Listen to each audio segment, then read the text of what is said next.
We often think forgiveness is the end of the story, as though God's greatest desire is simply to erase our sins. But today's readings reveal something even greater. Forgiveness is not God's final purpose. Communion is.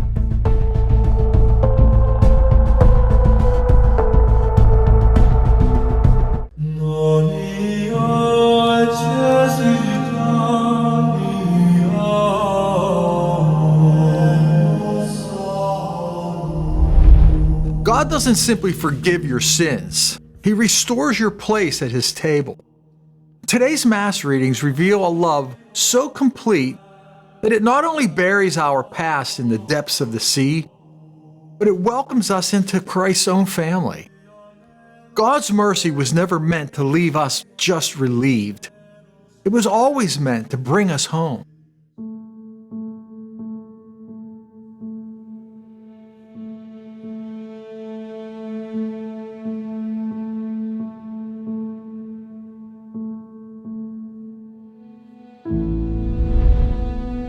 Hi, I'm Greg, and welcome back to the Solemn Disciple.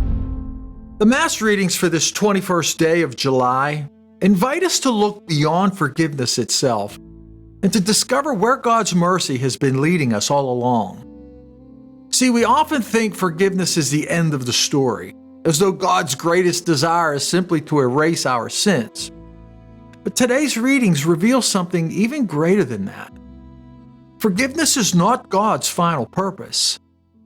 Communion with Him is. See, His mercy removes what separated us from Him, so that we can live once again as His beloved sons and daughters. In the first reading, the prophet Micah stands in awe before the mercy of God. He asks, "Who is there like you?" Because no human love compares with the compassion of the Lord. God doesn't cling to His anger. He delights in showing mercy. And then Micah offers one of the most beautiful images in all sacred scripture. He casts our sins into the depths of the sea. Now notice what this means. God doesn't simply overlook our failures. He removes them completely. The sins that we continue replaying in our minds over and over are the very same sins that God has already chosen not to remember.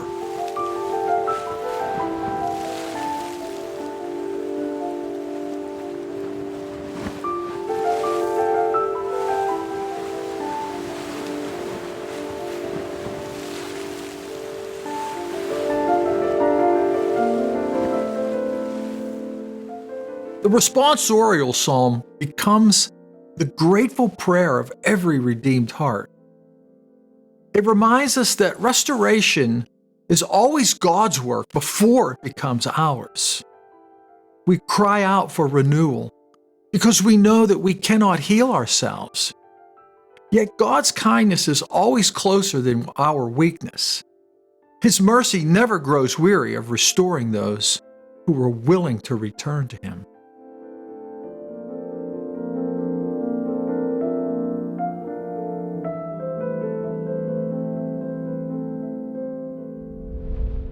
And then the gospel reveals why that mercy matters so profoundly. See, when Jesus declares that whoever does the will of His heavenly Father is His brother and sister and mother, He's not changing the subject. He's revealing the purpose of everything that came before. God forgives us, not simply to remove our guilt, but to restore our place within His household. Mercy makes communion possible, but forgiveness opens the door to belonging. Now, pastorally, I think many of us struggle here. We eventually come to believe that God has forgiven us, but we still live like outsiders. We continue introducing ourselves to God by our worst mistakes, while He introduces us as His beloved children.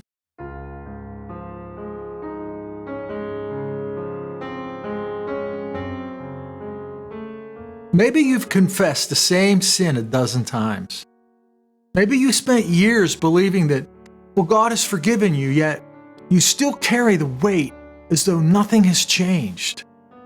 You keep standing outside the Father's house, waiting for permission to come in, but the Father is not standing at the doorway holding you at a distance.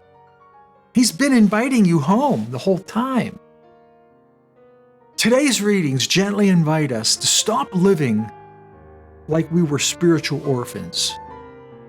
See, God's mercy doesn't just erase yesterday, it gives us a home today.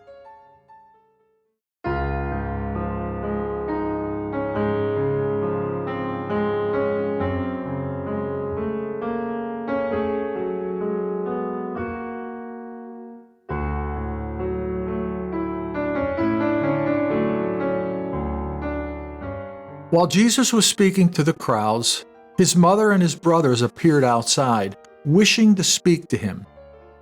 Someone told him, "Your mother and your brothers are standing outside, asking to speak with you."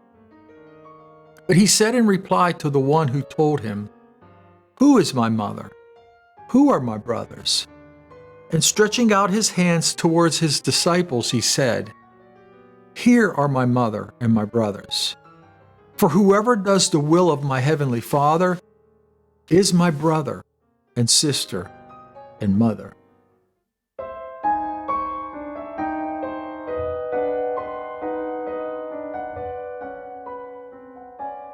When we hear these words proclaimed on an ordinary day like today, they can sound surprisingly jarring.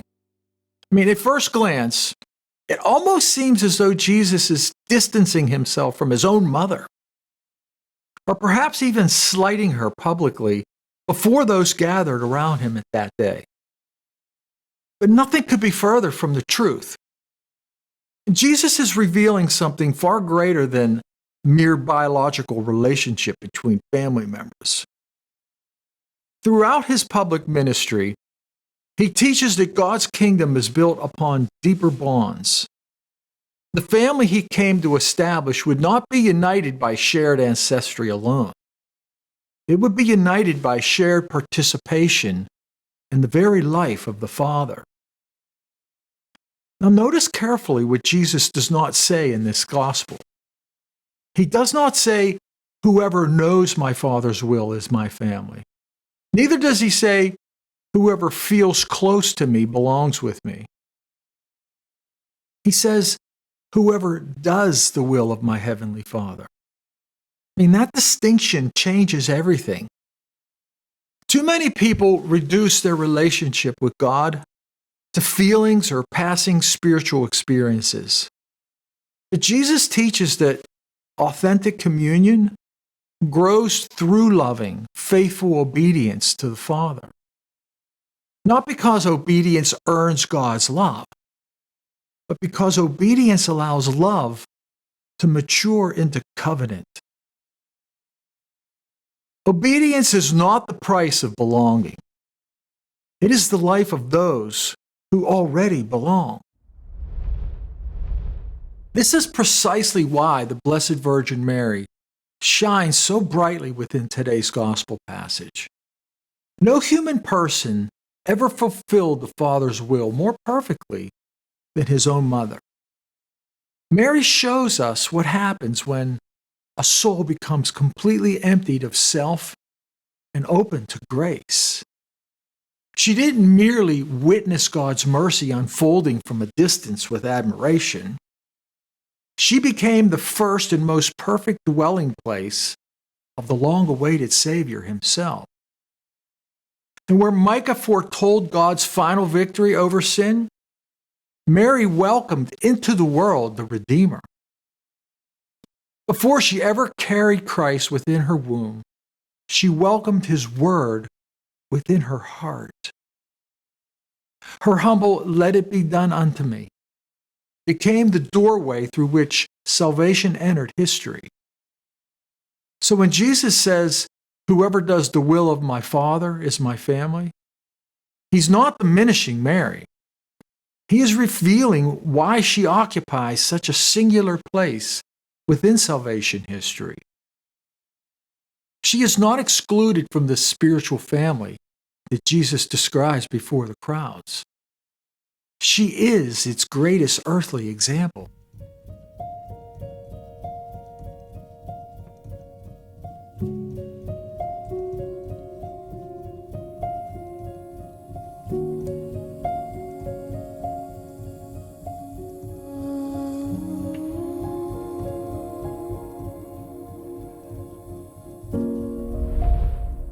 Through baptism, God's mercy accomplishes something far greater than we often realize at first.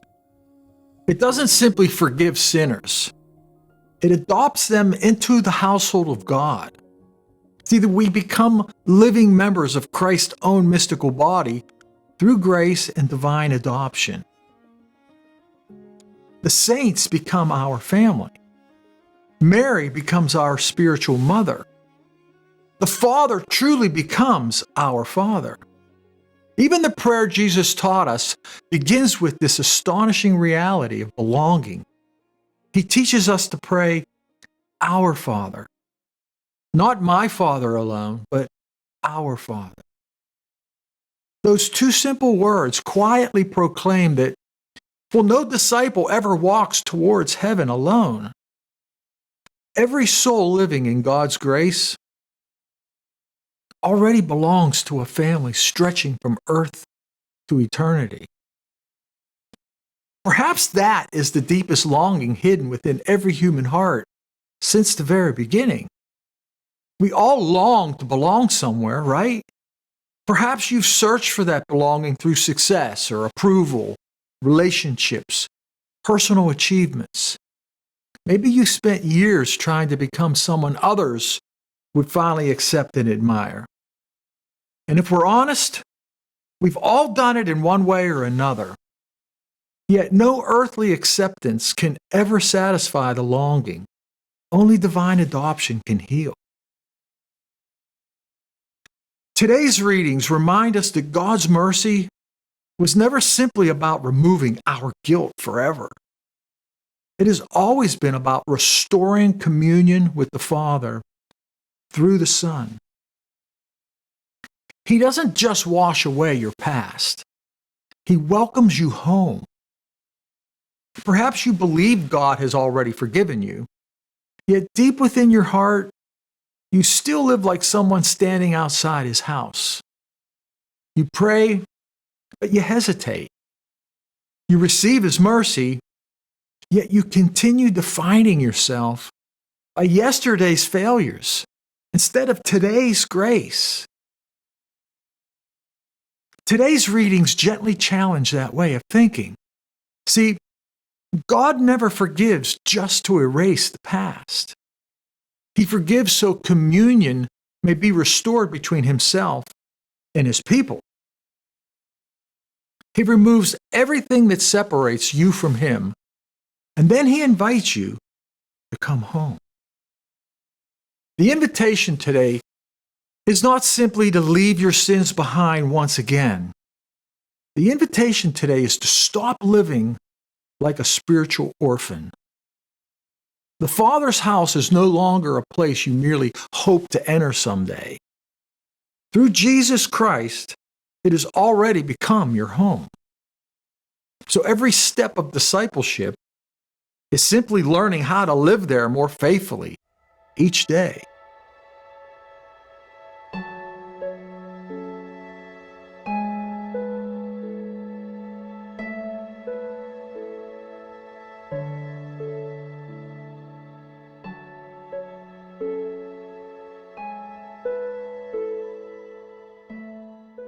Before we pray, remember this one beautiful truth from today's Mass readings.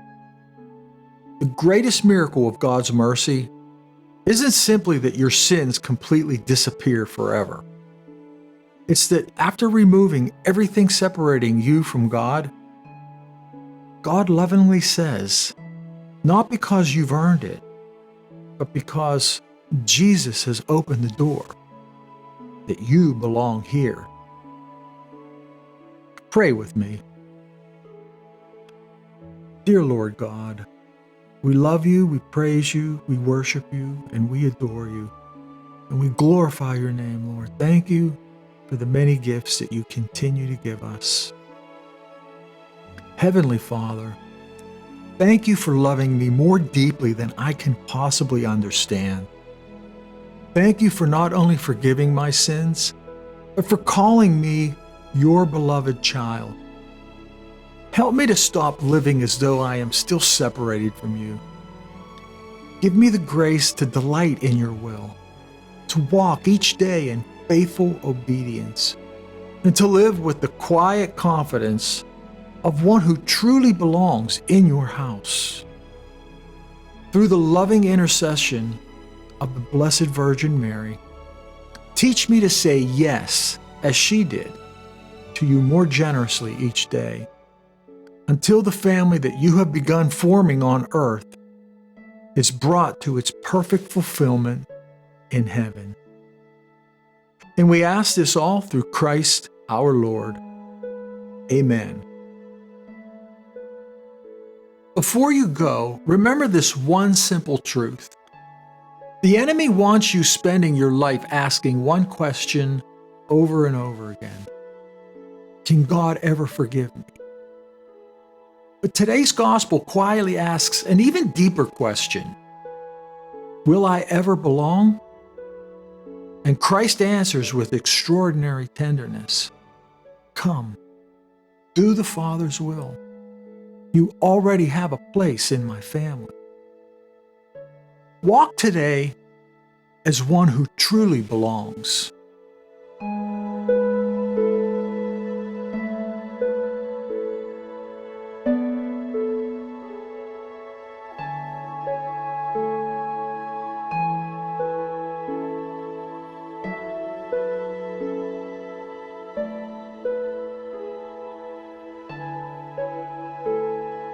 I'm Greg, and this is the Solemn Disciple. Well, thanks for spending this time with me today. I will see you all in the next one. God bless.